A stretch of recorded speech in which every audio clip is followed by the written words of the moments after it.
अस्सलाम वालेकुम। Echocardiography talks का पार्ट 2 आपकी खिदमत में हाजिर है। पार्ट 1 आपने उम्मीद है कि देख लिया होगा। अगर आपने नहीं देखा तो हमारी चैनल पे अवेलेबल है, वहां से देख लें। तो हम पार्ट 2 के लिए कंटिन्यू करते हैं जी। तो क्वेश्चन नंबर 10 तक हमने पार्ट 1 में कर लिए थे। अ 30-year-old man presented with shortness of breath, M mode and color M mode are shown below. M modes are at which view and at which level? Number one. Number B, in which phase of the cardiac cycle the pathology is seen? C, what is seen in simple M mode? And number 2, color Doppler. What is your complete diagnosis with the lesion?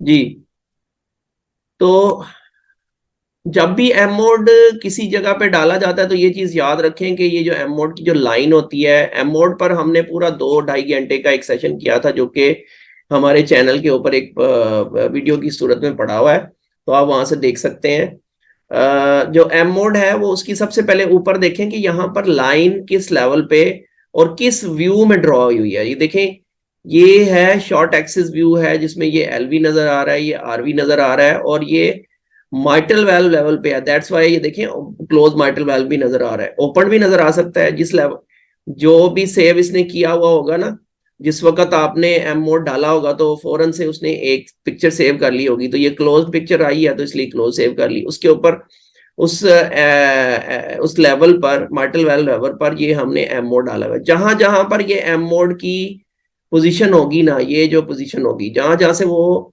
Line गुजरेगी ना, उस line के ऊपर ऊपर जो है ना वो काटता जाएगा। और यहां पर समझें कि इस जगह पे, समझें कि इस जगह पर एक लाइन हमने काट ली और उसको यूं करके देख रहे हैं। लाइन काट ली और उसको हम यूं करके देख रहे हैं। तो इसको काट ली और हम इसको देख रहे हैं।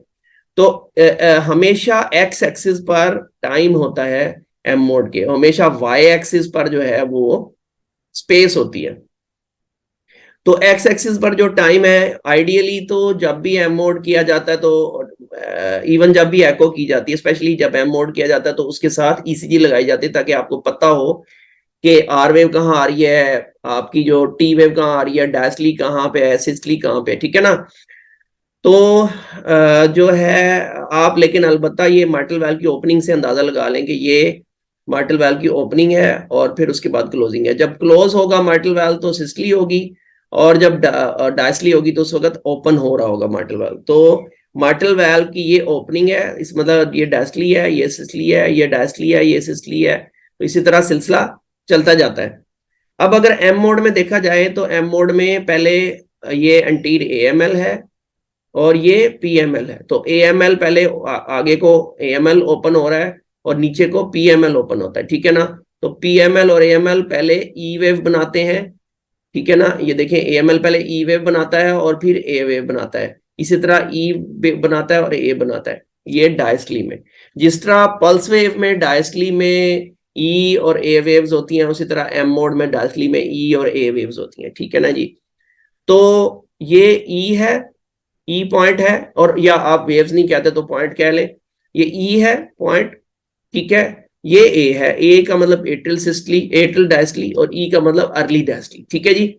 तो ये ई है, ये ए है। तो यहां से अगर शुरू किया जाए ए से, तो ये ए है, ए के बाद यहां पर एक बी बम्प आता है। B usually normal M mode में नहीं होता, ये तब आएगा बी बम्प जब आपका डायस्टोलिक डिसफंक्शन होगा या सिस्टोलिक डिसफंक्शन होगा, यानी कि पेशेंट फेलियर में होगा, एलवी बैड होगा, तो यहाँ बी बम्प आएगा। ऐसे करके पहले ए वेव आएगी, उसके बाद छोटा सा बी बम्प आएगा, फिर बाकी सी वेव आएगी, सी पॉइंट आएगा।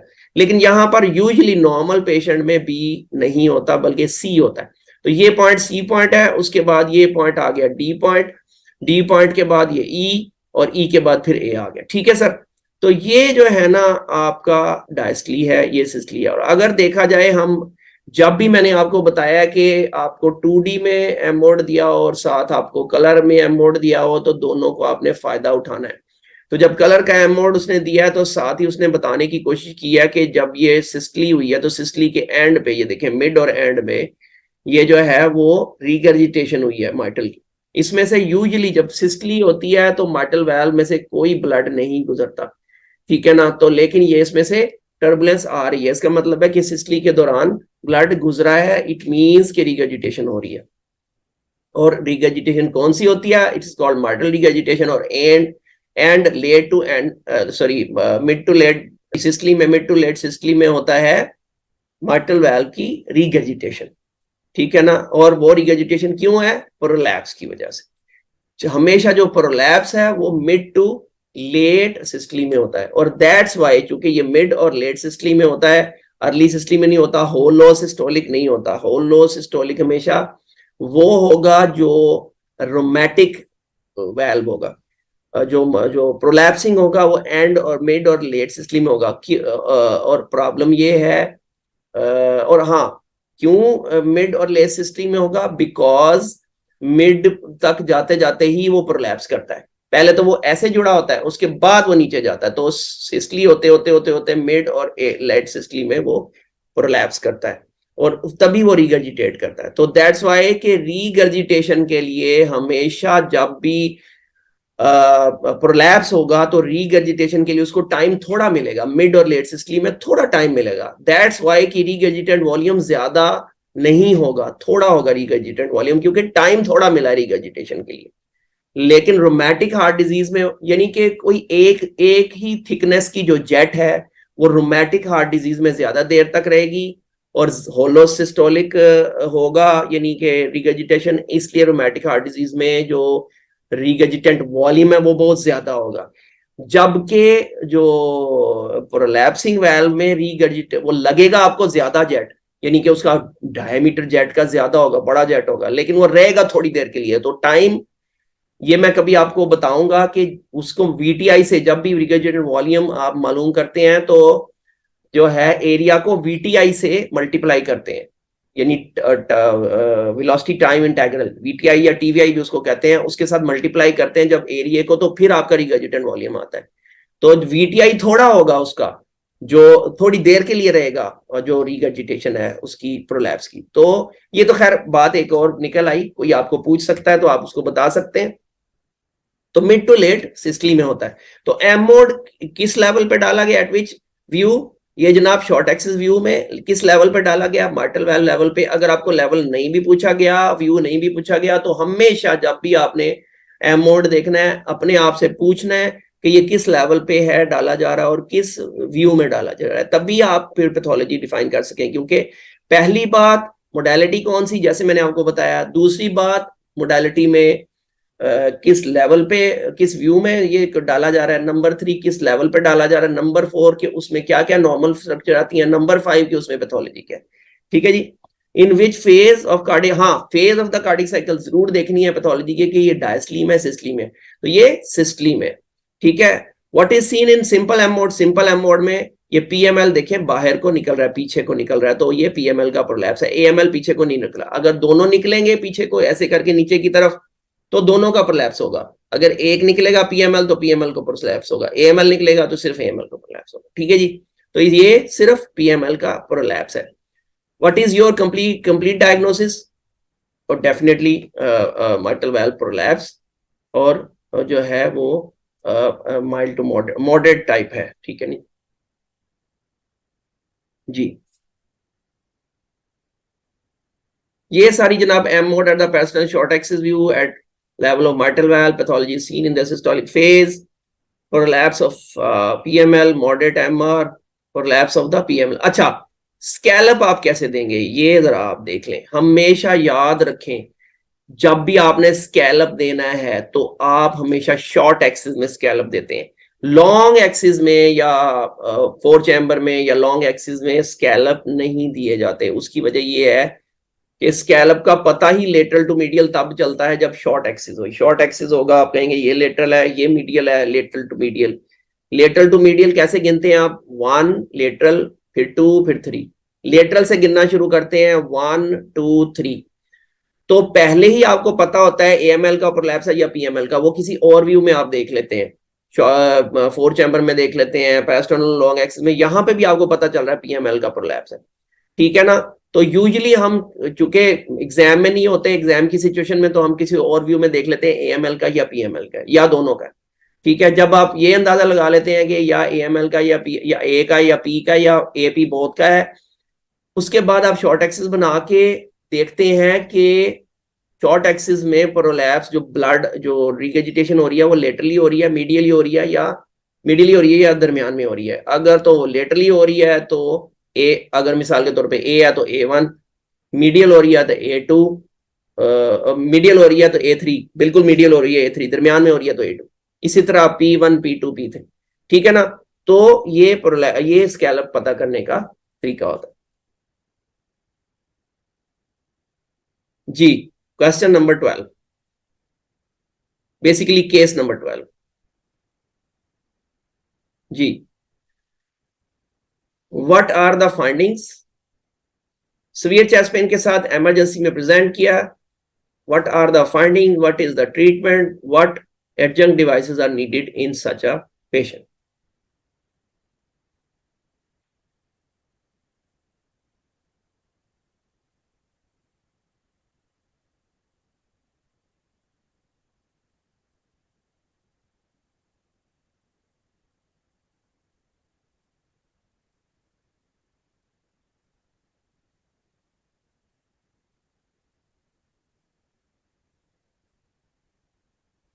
जी, तो आगे हम चलते हैं।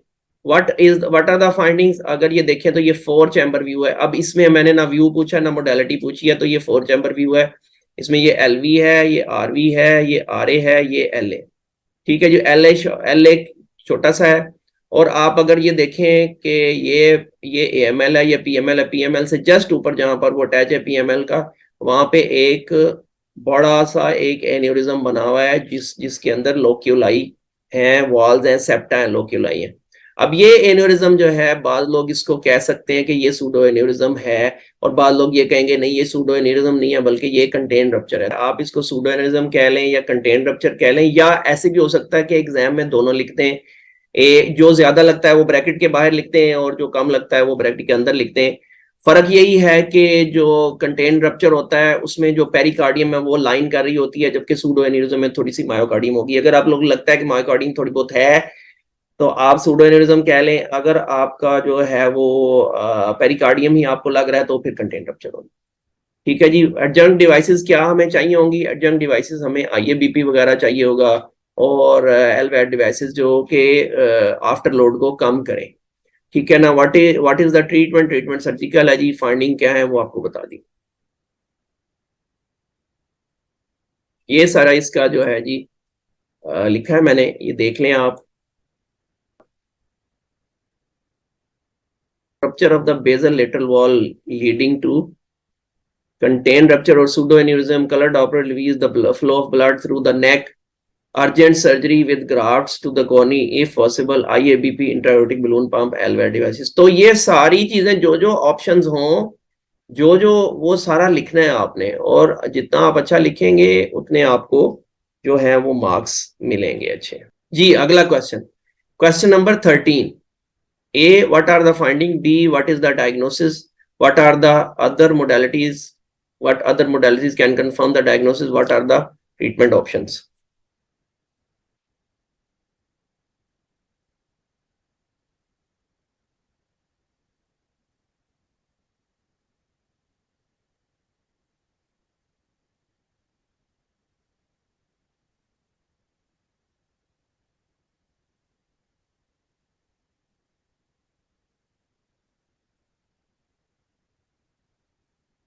जी, what are the findings, अगर आप यहाँ पे देखें, पहली बात वही मेरे वाली कि आपने मोडालिटी देखनी है। This is trans esophageal echocardiography. क्यों? क्योंकि ये आपको घड़ी नजर आ रही है जनाब, इसमें एंगल है, ठीक है जी। उसके बाद आप देखें जी कि ये फोर चैम्बर व्यू है, four chamber view at the level of mid mid oesophageal level, ठीक है जी। और इसमें पीछे एलए होता है, पीछे एलए होता है, और चूंकि प्रोब आपकी पीछे होती है, ये प्रोब के करीब हमेशा एलए होता है, left atrium.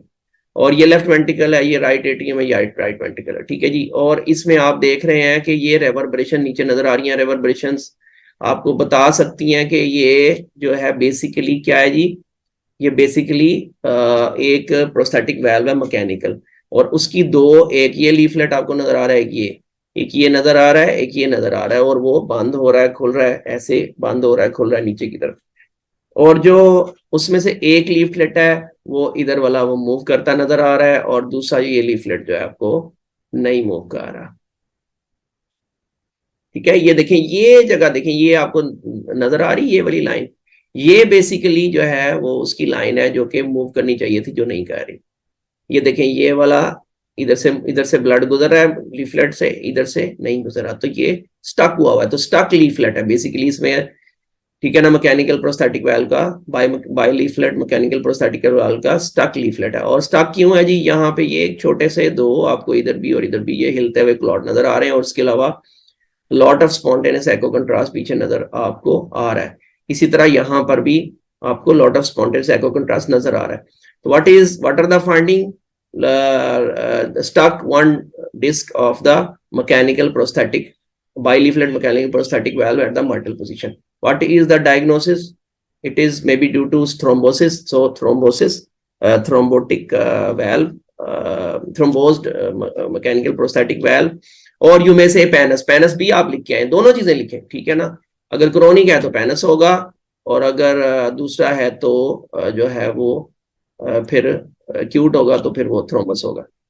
What other modalities can confirm the diagnosis, diagnosis को कंफर्म करने के लिए अदर मोडालिटीज कौन सी होंगी जनाब, आप इसको जाके ले जाके फ्लोरोसिनी फ्लोरोस्कोपी कर सकते हैं कैथ लैब में, और उसके अलावा जो है और टी तो पहले हुई हुई है, ठीक है ना। एको ट्रांसथोरेसिक एको भी अकेली बता सकती, ठीक है ना। What other modality can confirm, okay अच्छा। What are the treatment option, treatment option ये इसकी जनाब सर्जरी है, और या फिर स्टेप्टोकाइनेज है, या थ्रोम्बोलिटिक्स है, या फिर जो है ना वो स्टेप्टोकाइनेज है, ठीक है ना, या फिर वेल्व थ्रोम्बोलिसिस है, या वेल्व रिप्लेसमेंट सर्जरी है, ठीक है। और उसके अलावा अगर थोड़ी हो तो हम उस पर भी रख सकते हैं जो क्या जो है वो एंटीकोएगुलेशन। सीनी फ्लोरोस्कोपी कर सकते हैं जी। अदर मोडालिटी ये लिखी हुई है इन्होंने, मैकेनिकल प्रोस्थेटिक वाल्व की थ्रोम्बोसिस है जी। Bilateral mechanical prosthetic valve at the mitral position, stuck one disc, ठीक है ना। Colour Doppler shows severe stenosis, ठीक है जी, और thrombus also seen on the atrial side, ठीक है जी। आगे चलते हैं जी। ये मेरा पसंदीदा जो है वो टॉपिक आ गया जी, strain imaging. What is shown in the picture? What are the findings? What do you expect possible findings on the angiography?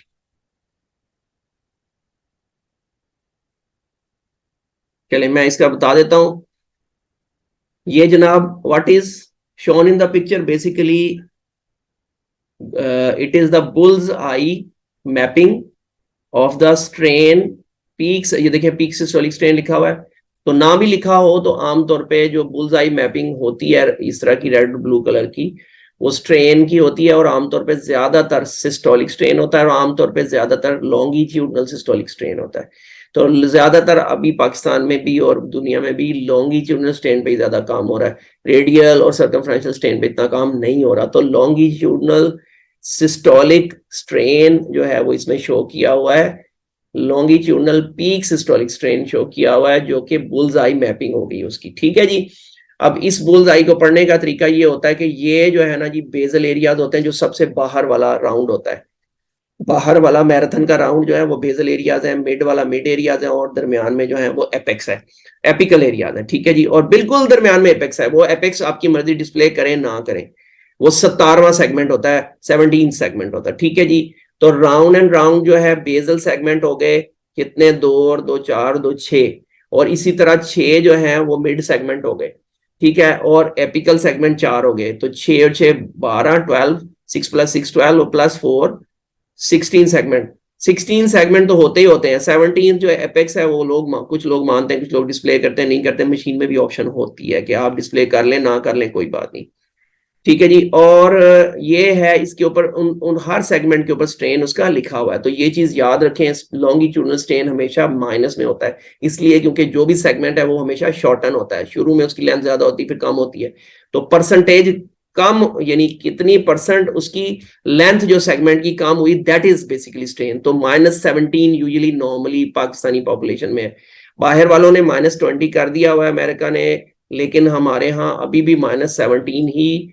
हाँ, मैं तो अभी यही मानता हूँ, और अपना बड़े बड़े एकोकार्डियोग्राफी वाले लोग जो लाइक फरहान साहब भी यही कहते हैं कि -17 ही जो है पाकिस्तानी पॉपुलेशन में नॉर्मल है।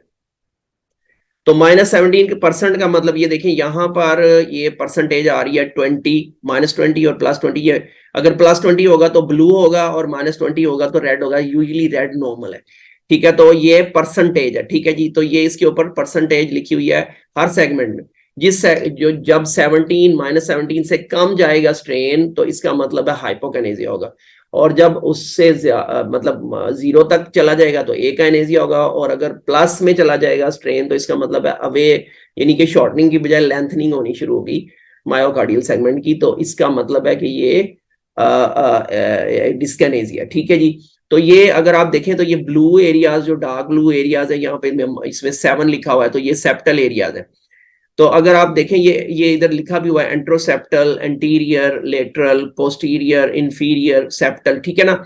तो ये बेजल एरियाज हैं, basal septal, basal anteroseptal, basal anterior, basal lateral, basal posterior, basal inferior. इसी तरह मिड के हैं ये सेप्टल।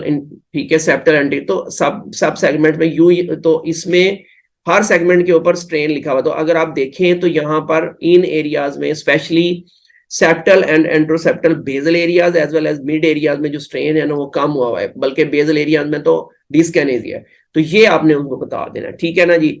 उसके अलावा अगर आप नीचे चले जाएं तो नीचे वाले बॉक्स में अगर आप देखें तो ये सिर्फ इसमें ये जो पॉइंट है ना, जीएलपी जो कहते हैं global longitudinal peak systolic strain, GLPS, global longitudinal peak systolic strain, ये कब पीक करता है? जब आपका एओर्टिक वाल्व क्लोज हो रहा होता है एट द एंड सिस्टली।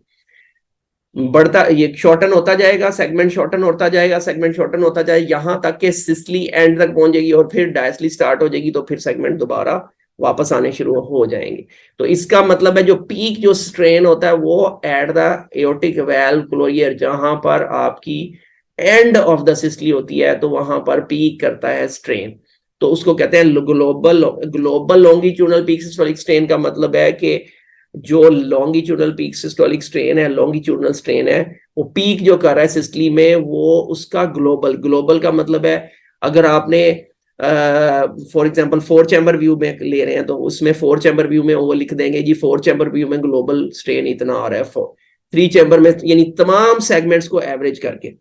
अब यहां पर जो एवरेज लिखा जा रहा है जीएलपीएस एवरेज, तो इसका मतलब है ये average of the whole eye bullseye, सारे के सारे सेगमेंट का जो एवरेज है वो 11-11.5% है। तो कोई अगर आपसे पूछ ले तो वो आप ये बता सकते हैं, लेकिन अदरवाइज आप अलग अलग सेगमेंट का देखेंगे। ठीक है। अब ये इधर वाली जो 3 चीजें हैं ये क्या है जी? ये 3 है। ऊपर वाला लिखा हुआ है जीएलपीएस लैक्स, लैक्स का मतलब है लॉन्ग एक्सिस व्यू, और उसके बाद लिखा हुआ है जीएलपीएस A4 चैम्बर व्यू, और उसके बाद A2 चैम्बर व्यू। ठीक है ना। तो ये तीनों व्यूज में, लेकिन ये इसका आपसे कोई लेना देना नहीं। ठीक है। इसी तरह जो है ना, ये लिखा हुआ है एओर्टिक वाल्व क्लोजर कब होगा, हुआ है, और ये हार्ट रेट लिखा है, इसका भी आपसे सिर्फ इस पूरे डब्बे में ये जीएलपीएस एवरेज जो है ना, ये आपके काम की चीज है। वो भी इतना ज्यादा काम की चीज नहीं, क्योंकि उससे फिर आप फार्मूला लगा के इजेक्शन फ्रैक्शन निकालते हैं, वो फार्मूले बाद में फिर आप नेट से देख लीजिएगा। तो बेसिकली ये बुल्सआई को वैसे देखना, उसको असेस करना, यही आपसे पूछा जा सकता है। तो what are the possible findings on angiography? ये डेफिनेटली ये एरिया जो एलईडी का एरिया है वो गया हुआ है, तो मे बी के एलईडी टोटल ओक्लूडेड हो, या एलईडी जो है वो टाइट स्टेनोसिस हो, या सब टोटल स्टेनोसिस हो, ये सारा हो सकता है जी। लो जी, इसमें क्या है जी, अगर आप पढ़ना शुरू करें, थोड़ी सी मैं अपनी पिक्चर को छोटा कर देता हूँ। लिखें जी, देखें जी, bull's eye diagram showing peak systolic longitudinal strain of each segment of myocardium. ठीक है जी। एंड एट द बॉटम, वही मैंने बताया, global longitudinal peak systolic strain done by the speckle. अच्छा, ये 2 तरीके होते हैं स्ट्रेन को पता करने के। एक होता है डॉपलर मेथड, जो कि टिश्यू डॉपलर मेथड होता है, वो यूजुअली आपको नहीं आएगा, वो कर्वें होती हैं। वो मैंने जो पिछली जो आपको जो एक करवाई थी, अगर आप मेरे ही चैनल पे जाएं तो वहां पर जो एक एको का टॉक्स पड़ा होगा, जिसमें आखिरी वाली जो वो है, यानी कि वो है बेसिकली किस चीज का है, वो डॉपलर वाला स्ट्रेन है। तो वो कर्वें वहां से देख लीजिएगा स्ट्रेन की, ठीक है ना। तो वो किसी टाइम फिर मैं आपको पढ़ा दूंगा। तो उसमें वैसे मैंने कुछ पढ़ाया हुआ है काफी हद तक, ठीक है। तो ये है स्पेकल ट्रैकिंग। यूजुअली अब जो है वो सारी दुनिया स्पेकल ट्रैकिंग से ही कर रही है, टिश्यू डॉपलर से कम लोग कर रहे हैं। उसकी वजह ये है कि टिश्यू डॉपलर में जो है ना वो एक वो नॉइस बड़ा होता है, ठीक है। उसके अलावा कुछ फायदे भी हैं टिश्यू डॉपलर के, कि छोटा से छोटा सेगमेंट भी ले सकती है। और उसके अलावा टिश्यू डॉपलर का ये भी बेनिफिट है कि टिश्यू डॉपलर जो है वो आप basically tissue Doppler high frame rate पे कर सकती है, जबकि speckle tracking high frame rate पे नहीं कर सकती। इसलिए इसका लिया हुआ स्ट्रेन जो है वो उतना वो नहीं होगा जबरदस्त, क्योंकि वो हाई फ्रेम रेट पे जब आप जाएंगे तो स्पेकल ट्रैकिंग को स्पेकल करना और स्पेकल को ट्रैक करना मुश्किल हो जाएगा, ठीक है ना। उसका फिर वो यानी स्पेकल जो है वो खराब हो जाएंगे उसके, यानी कि उसका स्पेशल रेजोल्यूशन गिर जाएगी जो अगर हाई फ्रेम रेट पे जाएंगे तो। फ्रेम रेट का कॉन्सेप्ट भी मैंने जो 2 घंटे की जो वीडियो थी जो हमारे चैनल पे है वीडियो, उसके अंदर मैंने फ्रेम रेट का कॉन्सेप्ट भी दिया हुआ है कि फ्रेम रेट का कॉन्सेप्ट क्या है, ठीक है ना। वो एको वाली वीडियो में देख लीजिएगा। हाँ, बेसिकली मेरे चैनल के ऊपर इस वक्त 2 वीडियोस हैं, जो कि एक एम मोड की और एक एको वाली। तो एको वाली में वो जो है ना फ्रेम रेट का कॉन्सेप्ट है, या शायद उसमें उसमें वो दूसरी में, ठीक है। Longitudinal peak systolic strain is decreased in the basal and mid segments of the anterior and anteroseptal regions. Even in the basal septal, अच्छा interior interseptal region के basal और mid में डिक्रीज हो, even in the basal septal और basal septal level में भी, bezel anteroseptal segments में भी स्ट्रेन इज पॉजिटिव। अच्छा, ये अगर आप देखें वो कहता है कि मिड में पीक सिस्टोलिक स्ट्रेन जो है ना वो decrease in the basal and mid segment और एंटीरियर एंट्रोसेप्टल। तो बेजल और मिड अगर हम देखें तो वो कहता है कि बेजल और मिड में जो स्ट्रेन डिक्रीज हुआ है, एंटीरियर और एंट्रोसेप्टल में बेजल और मिड में स्ट्रेन डिक्रीज हुआ है। और जो सेप्टल एरियाज है इनमें तो बेजल में उल्टा डिस्कनेजिया इंक्रीज हुआ है, ठीक है ना। स्ट्रेन इंक्रीज उसको नहीं कहेंगे, उसको कहेंगे ऑपोजिट साइड पे, it is the positive side more than 0, ठीक है ना। तो ये आगे चले, ठीक है जी। Even basal septal and basal anteroseptal segments the strain is positive, blue colour. ये आप क्लियर लिखिएगा, ठीक है। Stenosis involve in the LAD, stenosis involve in the LAD territory, और ये इसकी एंजियोग्राफी हमने फॉलो की थी, तो इसका स्टेनोसिस थी एलएडी टेरिटरी में, एंटीरियर वॉल बेसिकली एमआई हुआ है जी। Question number 15, what phenomenon is seen, what are the findings, what is the diagnosis, what maneuver can aggravate and can unmask if milder form of the disease is there जी।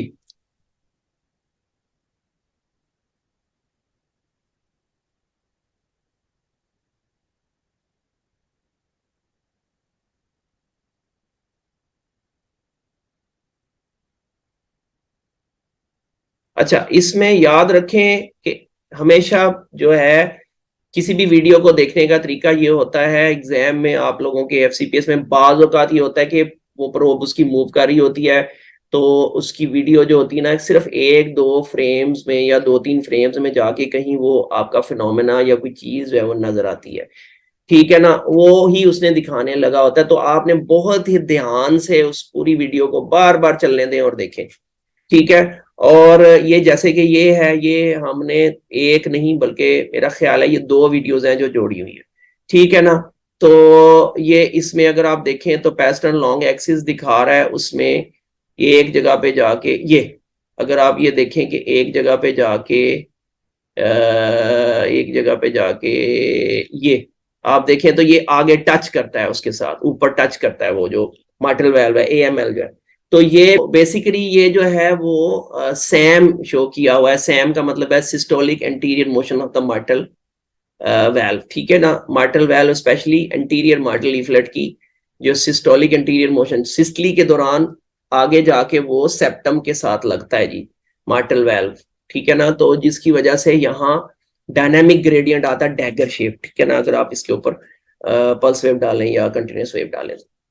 और ये जो है M mode है, M mode में भी basically ये भी हो सकता है कि आपको एम मोड अलहदा से ही दे दें, या ये भी हो सकता है आपको 2D अलहदा से ही दे दें, तो वो आपको फाइंड करना हो, ठीक है ना जी। तो ये एम मोड है जी। एम मोड में अगर आप यहाँ पर देखें तो यहाँ पर टच करता है ऊपर जाके सिस्टली के दौरान। ये डायस्टली है, ये सिस्टली है, ये डायस्टली है, ये सिस्टली, मैंने आपको बताया था पिछली स्लाइड में भी।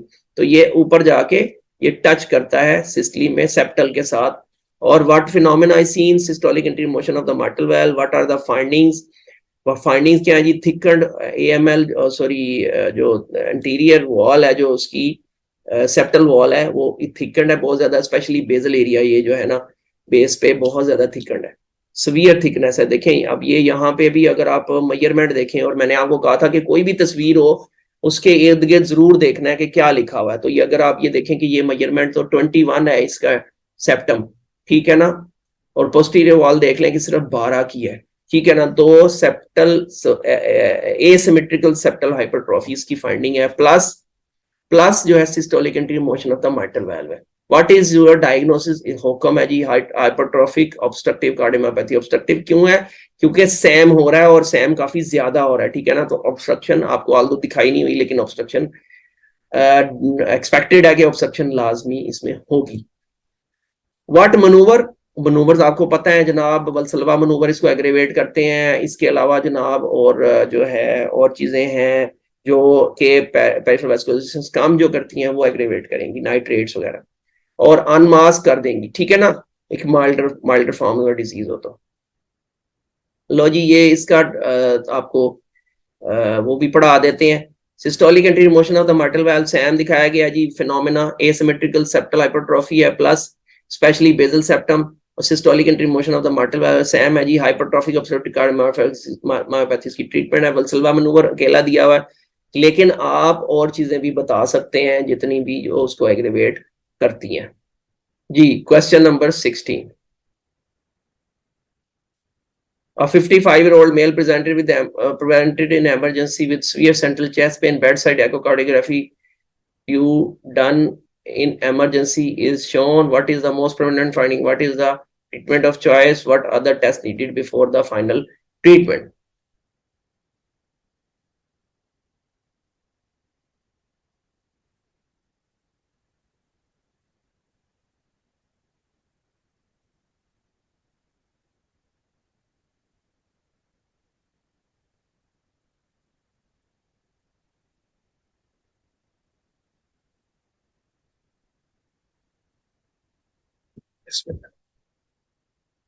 जी जैसे कि आप नजर आ रहा है आपको, मोस्ट प्रोमिनेंट फाइंडिंग आपने पिक कर ली होगी, ये एपिकल जो है ना जी वो आपका इंटरवेंट्रिकुलर सेप्टम रप्चर है जी, ठीक है। और चूंकि चेस्ट पेन हुई थी इसलिए एमआई हुआ होगा, और जो कि आपको नजर भी थोड़ा बहुत आ रहा है यहाँ, सेगमेंटल वॉल मोशन एबनॉर्मलिटीज, ठीक है ना। तो इस वजह से ये रप्चर हुआ है, और जिसकी वजह से ये इधर को जेट जा रहा है, और यहाँ पे एको ड्रॉप आउट भी है, ठीक है। तो आप ये कह सकते हैं सेप्टल इंटरवेंट्रिकल सेप्टल का रप्चर, ठीक है जी। और मोस्ट प्रोबेबली फाइंडिंग यही है, और विद जाहिर है कि अभी तक लेफ्ट टू राइट शंट ही होगा, ठीक है। और चूंकि टर्बुलेंस इधर को नजर आ रही है ज्यादा, तो आपको ये लेफ्ट टू राइट शंट ही लगता है। What is the treatment of choice, surgery है जी, treatment of choice cardiac surgery है। और ना सिर्फ वो उनको ग्राफ्ट लगाने चाहिए आर्टरी में, लीमा लगाना चाहिए, एलईडी में, या जो भी ग्राफ्ट्स हैं वो मिलते हैं वो लगाने चाहिए, और बल्कि जो है साथ इसको रिपेयर भी करना चाहिए। What other tests needed before the angiography? Of course angiography के बगैर आप कैसे इसको खोलेंगे जी। Rupture apical portion of interventricular septum, अच्छा और मस्कुलर पोर्शन होता है वो जो एपिकल है ना। तो दूसरा ये है कि हमेशा ये अगर इसका ग्रेडियंट लेना है तो वो आपको डीप लेटरल जाके एलवी को थोड़ा सा टेढ़ा करके, जैसे कि हमने यहाँ पे भी एलवी को टेढ़ा किया हुआ है, तो वहां पे फिर वो ग्रेडियंट आपकी जो आपकी अल्ट्रासाउंड होगी वो इन लाइन होगी with the jet, path of jet, तो फिर हम वहां पे लेंगे, ठीक है ना। तो muscular portion left right shunt, surgical repair, ventricle septal rupture with coronary artery bypass grafting if needed, coronary angiography, detailed echocardiography और कॉर्नी एंजियोग्राफी नीडेड है, ठीक है जी। Question number 17, a 44-year-old man with a murmur presents with shortness of breath. What is shown in the picture? What is the most prominent finding? What influence you draw from this finding? जनाब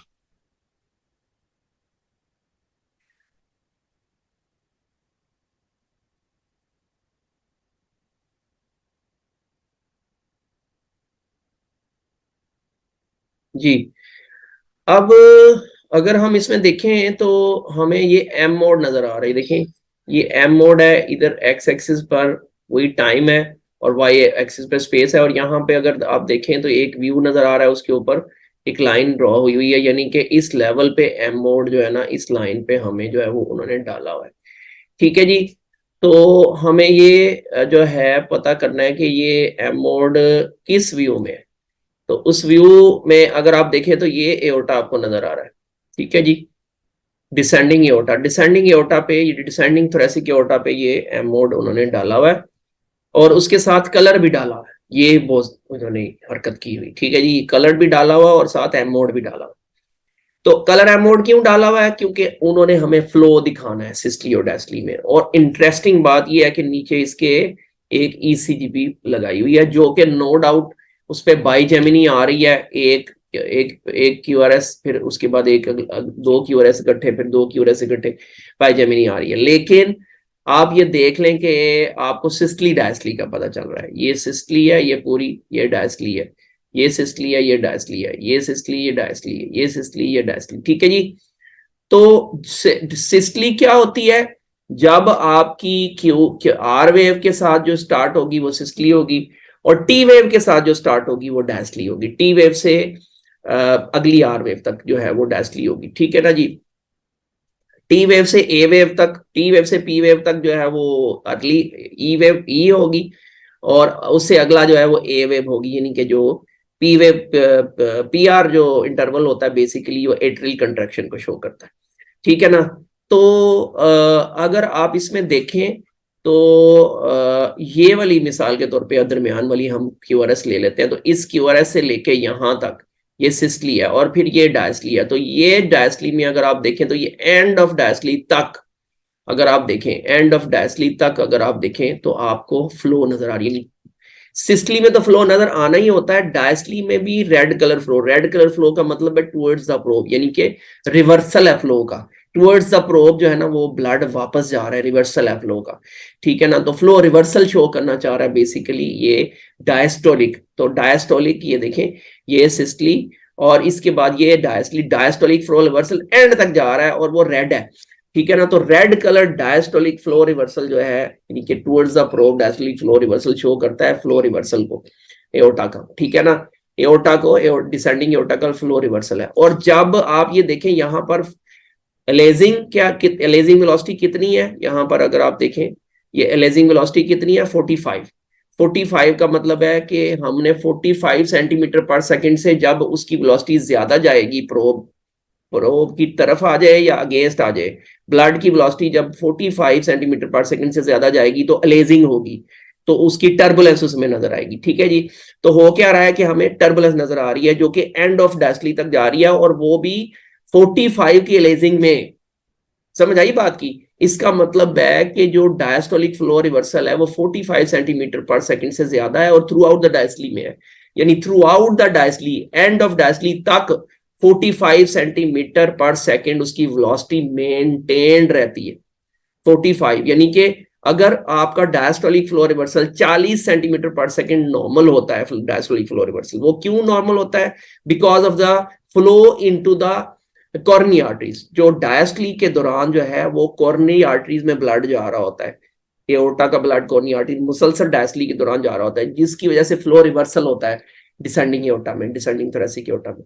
लेकिन अगर flow reversal जो है वो 40 centimetre per second से ज्यादा हो जाए और वो थ्रू आउट द डायस्टली रहे, तो इसका मतलब है वो सिग्निफिकेंट फ्लो रिवर्सल है। ये जो सिग्निफिकेंट फ्लो रिवर्सल है ये शो करता है कि सीवियर एओर्टिक रीगर्जिटेशन है, लेकिन it is highly specific for the severe AR, it is not sensitive for severe AR. यानी कि अगर ये ना हो तो जरूरी नहीं है कि सीवियर एआर ना हो, ठीक है, फिर भी सीवियर एआर हो सकता है अगर ये डायस्टोलिक फ्लो रिवर्सल ना हो। लेकिन अगर ये फ्लो रिवर्सल हो गया तो इसका मतलब है ये लाजमी है कि एओर्टिक रीगर्जिटेशन होगी, ठीक है जी।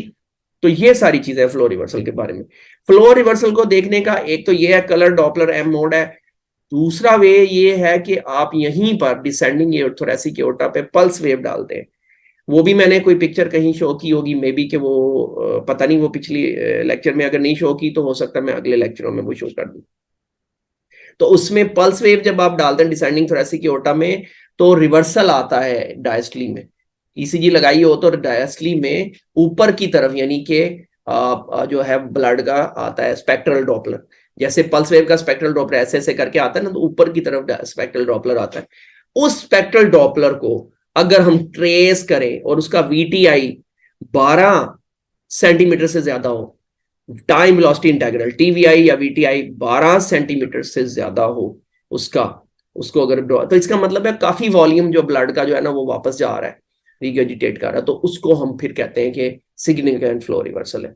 तो पल्स वेव से भी सिग्निफिकेंट फ्लो, हाँ, और प्लस अगर वीटीआई नहीं भी लेते तो जो पल्स वेव डॉपलर आपने डाली है, अगर उसकी अलेजिंग वेलोसिटी, हाँ, अगर वो पल्स वेव डॉपलर डाली है और वो फ्लो रिवर्सल ऐसे आ रहा है और वो diastole through out the diastole flow reversal आपका स्पेक्ट्रल डॉपलर मिला है, और एंड ऑफ डायस्टली में अगर उसको मेजर करते हैं उसको तो वो 40 सेंटीमीटर पर सेकेंड से ज्यादा का है, तो इसका मतलब है कि वो पल्स वेव डॉपलर पे भी वो उसने आपको बता दिया कि ये सिग्निफिकेंट फ्लो रिवर्सल। दोबारा सुनिए, पल्स वेव डॉपलर जब आप डालते हैं डिसेंडिंग थोरेसिक एओर्टा में और उसका अगर सिग्निफिकेंट फ्लो रिवर्सल हो तो थ्रू आउट द डायस्टली वो स्पेक्ट्रल डॉपलर रहेगा, एंड तक मेंटेन रहेगा, और एंड पे जाके अगर उसके मैयर करें डॉट रख के वहां पे कैलिपर रख के, तो वो 40 सेंटीमीटर पर सेकंड से ज्यादा वेलोसिटी हो तो हम कहेंगे कि ये सिग्निफिकेंट फ्लो रिवर्सल है।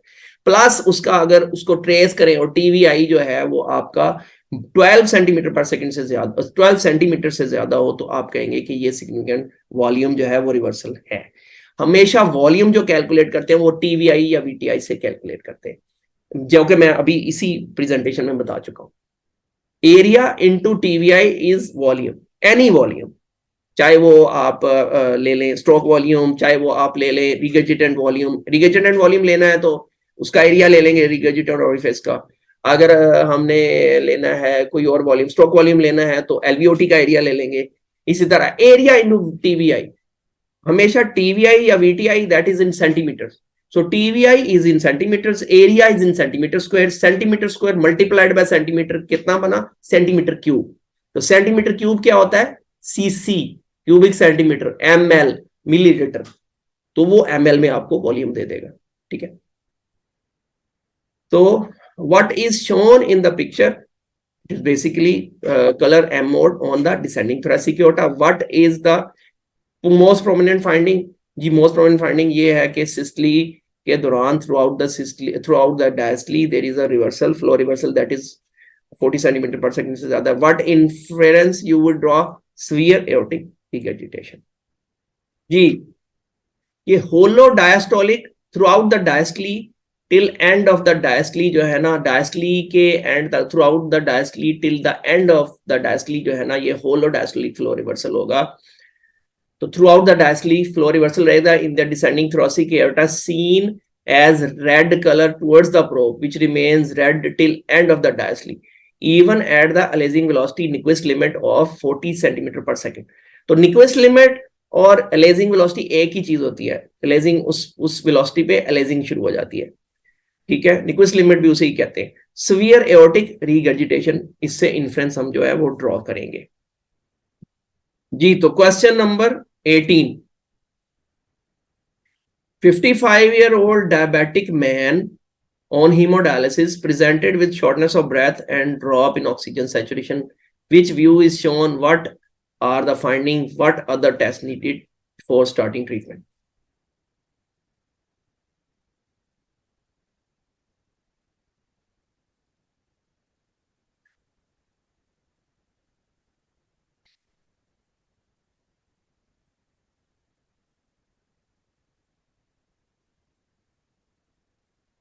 जी 55 अच्छा, अब ये डायबिटिक है और हीमोडायलिसिस पे है, तो ये तो आपको क्लियर कर दी ना बात ही पहले कि ये कैथेटर है, डायलिसिस कैथेटर है। लेकिन अगर आपको हीमोडायलिसिस नहीं भी उसने बताया, डायबिटिक मैन बताया है और उसको पेसमेकर बताया हुआ है, या पेसमेकर भी नहीं बताया हुआ, तो आपको ये पेसमेकर लीड की तरह की एक चीज लग रही है, जो कि आपका, मैंने आपको बताया है कि व्यू कौन सा है। ये आपने पहले सोचना ही सोचना है कि व्यू कौन सा है, ये सोचना ही सोचना है मोडेलिटी कौन सी, तो मोडेलिटी ट्रांसथोरेसिक एको है। और व्यू कौन सा है जी, एक ही व्यू है पूरी एकोकार्डियोग्राफी में जिसको, जहां आर ए और आरवी यानी कि टू चैम्बर व्यू होगा, आर ए और आरवी, आर ए और आरवी, आर ए और आरवी आपको एक ही लाइन में नजर आएगा, हॉरिजॉन्टली नजर आएगा। और आप कहेंगे कि यार ये कौन सा व्यू है, और वो व्यू जो होगा वो कौन सा होगा, इनफ्लो, आरवी इनफ्लो व्यू। तो ये आरवी इनफ्लो व्यू में हॉरिजॉन्टल आपको नजर आ रहा है। हॉरिजॉन्टल का मतलब ये नहीं है कि 100% हॉरिजॉन्टल, तो इसमें आरवी, इसमें एलवी छुप जाता है। प्रोब जो होती है वो आपने रखी होती है पैस्टर्न लॉन्ग एक्सिस पे, सेम उसी तरह प्रोब रखते हुए आप राइट एलियक फोसा की तरफ प्रोब कर देते हैं, ऐसे रखे हुए राइट एलियक फोसा की तरफ प्रोब कर देते हैं, वो आपका आरवी आपको कट, एलवी छुप जाता है और आरवी आर ए नजर आना शुरू हो जाता है। तो ये आर ए है और ये आरवी है। आर ऐसे कोई चीज जो जा रही है, तार जा रही है, आप में भी पेसमेकर लीड कह सकते हैं, पेसमेकर लीड की इन्फेक्शन हो गई है। लेकिन चूंकि हीमोडायलिसिस बताया हो तो हीमोडायलिसिस कैथेटर है। ये बेसिकली मेरा अपना ही केस था, पेशेंट हीमोडायलिसिस पे था, हीमोडायलिसिस कैथेटर लेके घर चला गया, और फिर जब वापस आया तो उसको इन्फेक्शन हो गई हुई थी, फीवर हुआ। जब हमने उसकी, जब उन्होंने हमें रेफर किया जनरल मेडिसिन वालों, सॉरी नेफ्रोलॉजी वालों ने, तो उसमें जब हमने ये व्यू किया आरवी इनफ्लो व्यू, तो उसमें ये कैथेटर के ऊपर ये वेजिटेशंस थी, ठीक है ना। ये आप देखें ट्राइकस्पिड वेल पे भी बड़ी बड़ी वेजिटेशन सारी मूव कर रही है एट्रियल साइड पे, ठीक है। Which view, RV inflow view, what are the findings, vegetations on tricuspid valve as well as hemodialysis catheter, or you can also see hemodialysis catheter. What other tests needed before starting treatment? Before starting treatment आप जनाब वो cultures वगैरह करवाएंगे। Cultures जो है वो आप जो है बुक से आप लिख दीजिएगा कि किस तरह कल्चर करवाने हैं, उसकी क्या वो रिकमेंडेशंस हैं, और जनाब फासले से करवाने हैं, घंटे घंटे के बाद, और या 12-12 घंटे के बाद, और जो कुछ वो बुक में लिखा हुआ है, और कौन कौन से ऐसे ग्रुप और दूसरे के लिए करवाने हैं सारे, और कल्चर, और 3 कल्चर भेजवाने हैं, ठीक है जी। तो वो सारा प्रोटोकॉल जो है वो आप उसका लिख दें। RV inflow view, hemodialysis catheter going from RA to RV with vegetations on it and on tricuspid valve, blood culture sensitivity। हाँ सीटी पल्मोनरी एंजियोग्राफी करवा सकते हैं कि ये टूट टूट के जो है कहीं और तो नहीं जा रहा सारा कुछ, और plus chest x-ray for pulmonary embolism, pulmonary embolism भी हो सकता है इसमें जी। Question number 19, right diagnostic modality and view, right findings, right treatment of choice with medicine being used।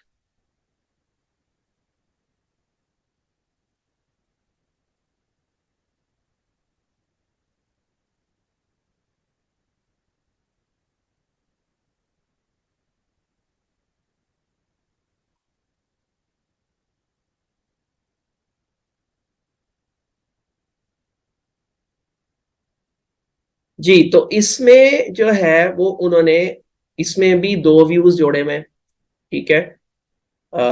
दो वीडियोस आगे पीछे जोड़ी हुई हैं, ठीक है। तो आप देखें कि सबसे पहले देखें व्यू कौन सा है, ये सबसे पहले देखें मोडालिटी कौन सी, ये ट्रांस इसोफिजियल है।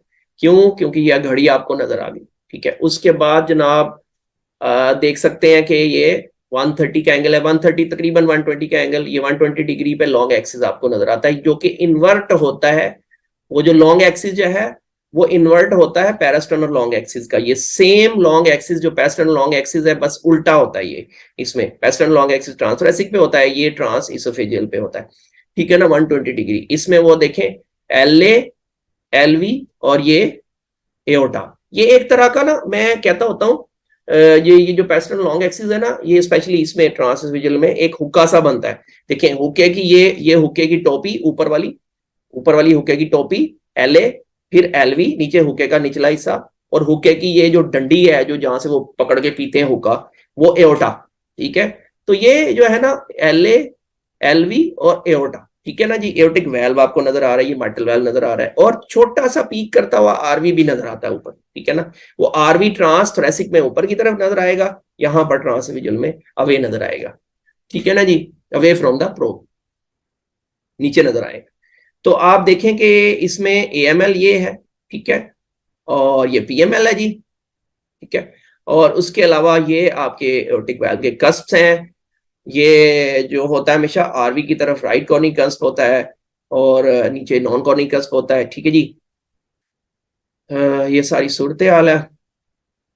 और इसमें अगर देखें तो कलर डॉपलर में आपको नजर आ रहा है सीवियर एओर्टिक रिगर्जिटेशन जा रही है, इधर को रिगर्जिटेट कर रहा है। और उसके अलावा अगर आप देखें तो इसकी टिप के ऊपर, एओर्टिक वाल्व की टिप के ऊपर छोटी छोटी वेजिटेशंस, ये देखें वेजिटेशंस जो है ना वो नजर आ रही है, तो छोटी छोटी वेजिटेशंस आपको नजर आ रही हैं। तो जो छोटी वेजिटेशंस होती हैं वो भी आपको देखनी आनी चाहिए, ठीक है ना। तो हमेशा वेजिटेशन जो है ना वो जरूरी नहीं है बड़ी ही आपको नजर आए, छोटी बारीक भी होंगी। तो ये छोटी वेजिटेशन हैं जो कि जिसकी वजह से एओर्टिक रिगर्जिटेशन हो रही है। और एओर्टिक रिगर्जिटेशन इस बात की का ऐलान कर रही है, इसका इसका बता रही है, दावा कर रही है कि वो बिकॉज ऑफ द वेजिटेशन है, ठीक है जी। कि वो वेजिटेशंस ही हैं, ठीक है ना, वो कोई और चीज नहीं है। तो एओर्टिक रिगर्जिटेशन इस चीज को बता रही है कि वेजिटेशन के साथ एओर्टिक रिगर्जिटेशन होती है। ऊपर से ये मार्टल वाल्व पे भी थोड़ा सा रिगर्जिटेट कर रहा है, तो mitral regurgitation is also there, ठीक है जी। ये सारी हैं जी। हम आगे चलते हैं, इसका आंसर देख लेते हैं, ठीक है। टी है जी, long axis mid esophageal view at 120 degree, सारा कुछ लिखें, ठीक है ना। वेजिटेशन जोन बहुत अच्छा, ये चीज याद रखें कि एग्जामिनर को समझें कि कुछ नहीं पता, और एग्जामिनर एज्यूम भी यही करता है कि मुझे कुछ नहीं पता, मुझे जीरो से बताना होगा, ठीक है। अब आप कहें जी ठीक है जी लॉन्ग एक्सिस व्यू है टी में, भाई लॉन्ग एक्सिस व्यू टी में एट व्हाट डिग्री बनता है, 120 डिग्री मिड एसोफेगस पे, सारी चीजें बतानी। इसी तरह अगर आप वो आपको कोई क्वेश्चन पूछता है शॉर्ट एक्सिस में, शॉर्ट केसेस में कोई क्वेश्चन पूछता है कि जी मार्टल वाल्व कैसा होता है, तो भाई उसको तो पता है मार्टल वाल्व कैसा होता है, आपने उसको बताना है कि आपको भी पता है मार्टल वाल्व कैसा होता है, ठीक है ना। तो vegetation on both right and non coronary cusps, ठीक है ना जी। Severe AR, mild to moderate MR है जी। वैंकोमाइसिन देंगे या benzyl penicillin and gentacin 6 weeks के लिए देंगे। ये जनरल स्टेटमेंट मैंने लिख दिया, आप अगर ज्यादा लिखना चाहते हैं तो ये अच्छी बात है जी।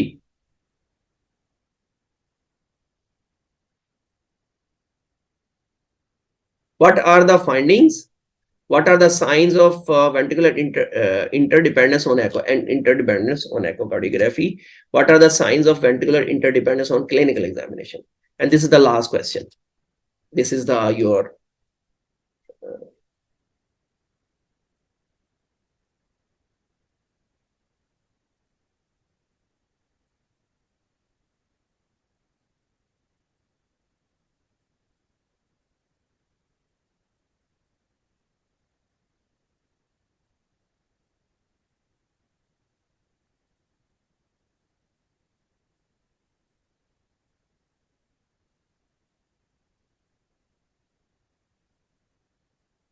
जी। व्हाट आर द फाइंडिंग्स जनाब, डेफिनेटली आपको यहां पर भी एंटीरियरली आरवी के, और ये है कौन सी मोडालिटी, ट्रांसथोरेसिक एको, ठीक है जी। इसमें एंटीरियरली भी आपको बहुत सारा फ्लूइड नजर आ रहा है और पीछे भी बहुत सारा फ्लूइड नजर आ रहा है, और उसमें बाकायदा आपको नजर आ रही हैं ये सेप्टा ऐसे मूव करते हुए, strands of stands in the pericardium, in the pericardium fluid move करते हुए नजर आ रहे हैं, ठीक है जी। और उसके बाद ये पीछे आपको प्लूरल इफियन भी नजर आ रही है, और ये दरमियान में ये पेरिकार्डियम है जना। तो पेरिकार्डियम के नीचे अवे जो नजर आएगी वो प्लूरल इफ्यूजन होगी, लेकिन समटाइम्स अकेली प्लूरल इफ्यूजन होगी, तो फिर आप कैसे कहेंगे ये ऊपर पेरिकार्डियम है और नीचे प्लूरल इफ्यूजन है। तो उसके लिए ये है कि जो इफ्यूजन सामने ये एओर्टिक, ये डिसेंडिंग एओर्टा, ये देखिए डिसेंडिंग एओर्टा, जो इफ्यूजन एल हार्ट और डिसेंडिंग एओर्टा के दरमियान एक्सटेंड करे, जैसे ये, जरूरी नहीं है कि वो ऐसे जा रही हो, बहुत ज्यादा जा रही हो, थोड़ी बहुत ही, ठीक है। तो उसको हमेशा पेरिकार्डियल इफ्यूजन कहेंगे, वो पेरिकार्डियल इफ्यूजन होगी। जो इफ्यूजन एओर्टा के पीछे तक एक्सटेंड करे, जरूरी नहीं कि बहुत ज्यादा पीछे जाए, मतलब आपको लगे कि पीछे, ये देखें ये एओर्टा के पीछे तक जा रही है, पीछे जा रही है, वो प्लूरल इफ्यूजन होगी जो पीछे तक पीछे जाए, ठीक है। तो ये this is the difference, this is basically अगर एग्जामिनर आपको पूछेगा तो ये बिकॉज टू, ये व्यू भी इसलिए दिया होगा to differentiate pericardial from pleural effusion, ठीक है जी। उसके अलावा फीचर्स आप देख रहे हैं कि यहाँ पर आरवी की जो वॉल है वो थोड़ी सी कंप्रेस हो रही है, ठीक है, बहुत ज्यादा कंप्रेस नहीं हो रही, तो ये है diastolic compression of the RV wall, ठीक है। इसी तरह एट्रियल जो होती है उसकी भी डायस्टोलिक जो है वो कंप्रेशन होती है, ठीक है ना। तो एट्रियल की जो है वो मोर सेंसिटिव है, यानी कि बड़ी जल्दी शुरू हो जाती है, क्योंकि एट्रियल वॉल जो है ना वो थिन थिन वॉल होती है। और आरवी का जब डायस्टोलिक कंप्रेशन आए तो इसका मतलब है कि ये डेफिनेटली जो है ना वो ज्यादा वर्स कर गई है और ये टेम्पोनेट करेगी, टेम्पोनेट कर चुकी है ये बेसिकली। लो जी, इसका क्वेश्चन का आंसर पढ़ लेते हैं। Large pericardial vein with septa in it, large pleural effusion, C pleural effusion is going behind the aorta, which proves it is a pleural effusion. Significant respiratory variation on mitral. अच्छा, अब वो कहता है कि उस आपको पूछा ये नहीं गया कि इसमें क्या है, पूछा ये गया है कि इंटरडिपेंडेंस के साइंस क्या क्या होते हैं, वेंट्रिकुलर इंटरडिपेंडेंस के साइंस क्या क्या होते हैं जो एको पे आपको नजर आते हैं, ठीक है जी। Reverse significant reverse respiratory variation on mitral valve, mitral valve पे और ट्राइकस्पिड के इनफ्लो पैटर्न में। जो माइट्रल वाल्व पे भी अगर आप पल्स वेव डालें और ट्राइकस्पिड वाल्व पे भी आप पल्स वेव डालें और उस पल्स वेव को डालने के बाद उसका स्वीप कम कर दें, यानी कि बहुत सी जो वो है हार्ट बीट्स इकट्ठी करीब कर दें और साथ रेस्पायरोमीटर लगा हुआ हो कि रेस्पिरेटरी जो है वो इंस्पिरेशन एक्सपिरेशन आपको नजर आ रही हो और हार्ट बीट्स आपको नजर आ रही हो बहुत ज्यादा सारी, तो आप जब इनफ्लो पैटर्न देखें माइट्रल वाल्व का देखेंगे इंस्पिरेशन पे और होगा फ्लो पैटर्न, यानी कि आमतौर पे चूंकि माइट्रल वाल्व के ऊपर जो है इनफ्लो जो है वो बढ़ जाता है एक्सपिरेशन में, क्योंकि एलवी की जो है एलवी का जो आउटपुट है वो बेसिकली एक्सपिरेशन पे बढ़ता है और आरवी का जो आउटपुट है वो इंस्पिरेशन पे बढ़ता है। तो इस वजह से जब आप इंस्पायर करेंगे तो माइट्रल वाल्व के इनफ्लो के ऊपर इंस्पिरेशन की वजह से जब आरवी प्रेशर डालेगा, क्योंकि जब इंस्पिरेशन होगी तो आरवी के अंदर ब्लड बहुत सारा आ जाएगा और बाहर से पेरिकार्डियम ने उसको बंद किया हुआ है, चाहे वो टेम्पोनेट है या चाहे वो कंस्ट्रिक्टिव पेरिकार्डाइटिस है, कंस्ट्रिक्शन है, कंस्ट्रिक्शन में ज्यादा होता है ये, उसमें भी हो सकता है टेम्पोनेट में भी। तो बाहर से प्रेस किया हुआ है पेरिकार्डियम ने, बाहर से पेरिकार्डियम नहीं किया हुआ है इसको हार्ट को प्रेस।